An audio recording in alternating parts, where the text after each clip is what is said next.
Erik Jesberger, joined by Royals forward Matt Brown. Matt, a second professional season in the books for you, and both spent here in Reading. Reflecting on this season, your first taste of professional playoff hockey, what was it like for you? Yeah, it was awesome. We had a great group of guys, which made the year a lot better. We had a rough start. The turnaround we had was incredible, and I think it really speaks to the group that we had, the character in the room, and the desire to not give up.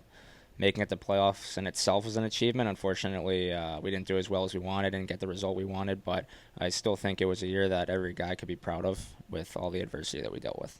You spoke super highly about the team all season long and the chemistry competing with some of your strong Boston University Terrier teams, and the list goes on for the long hockey resume for you. But personally, leading the club in points throughout the year, how did your offense progress throughout the season?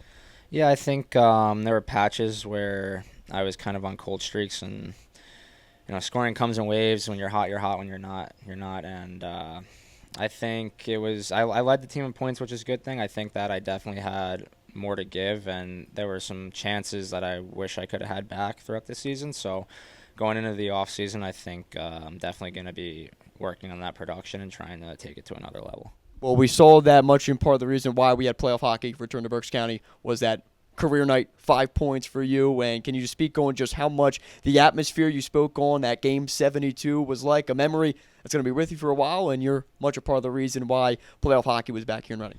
Yeah, there was a big buzz in the building that day. It felt like a game seven, honestly, do or die for both teams, and we probably had, I think it was like 5 or 6 thousand people here. The rink was jumping, the atmosphere was unbelievable, and I saw in the room how much every guy wanted it and how bought in we were. And fortunately, I was able to have a really productive night for us when it mattered.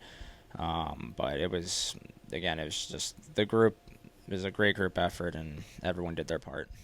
A well-deserved time here this off-season, getting away from the rink a little bit for everybody. But for you, what does the summer and the off-season training look like when you lace back up the skates, but also what do you enjoy getting away from the rink for a little bit? I'll definitely be living at the golf course for a few weeks. I probably take maybe 2 3 weeks off from everything before I hit the gym again, and then maybe another 2 or 3 weeks from skates. I'll be coaching a little bit the next couple weeks, and probably into the summer, just running skills stuff. Shout out Cam Cooker off Higher Hockey. I'm gonna name drop that, but no, I'll get away from the rink, get a nice little reset, hopefully lower my handicap by a few strokes, and just get back after it. Along with that, do want to touch on, you mentioned working with some of the clinics and for the coaching aspect of it. Has it been something you've always done, or is this summer something you're diving into a bit more in terms of giving back to the game? No, I've been helping out coaching local rinks by me since I was probably about 16. I think that was the first time that they let me. They told me I was old enough to.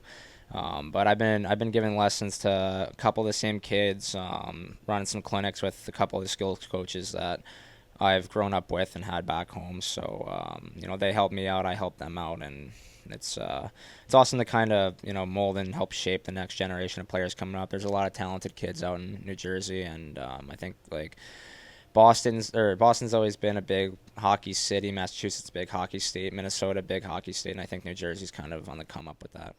And a testament to that, the aspect of New Jersey always growing, and certainly some of the clinics you can look out for. Any New Jersey folk tuning in, get your kid with Matt Brown for some of the lessons for you. Of course, the Jersey Shore, I imagine, might be a visitor to this summer. But before coming on to this interview, you also discussed a trip down south to the Outer Banks. And speak on what the summer aspect will be like for you and the family getting away for a bit. Yeah, definitely gonna try and work on getting a tan this summer. I for some reason I can't. I don't know why. I just burn, and that's about it. So maybe this summer it'll change for once. But no, just gonna try and get outside as much as I can, soak up some sun, and have some fun. So a lower handicap and a 10 are on the to-do list for sure, and then, of course, getting back to the rink. And unfortunately, one of those things will happen. The other one will not. Awesome. Well, we look forward to hearing about that and wish you the best going into this offseason. Pleasure watching you this season, and best wishes. Thank you.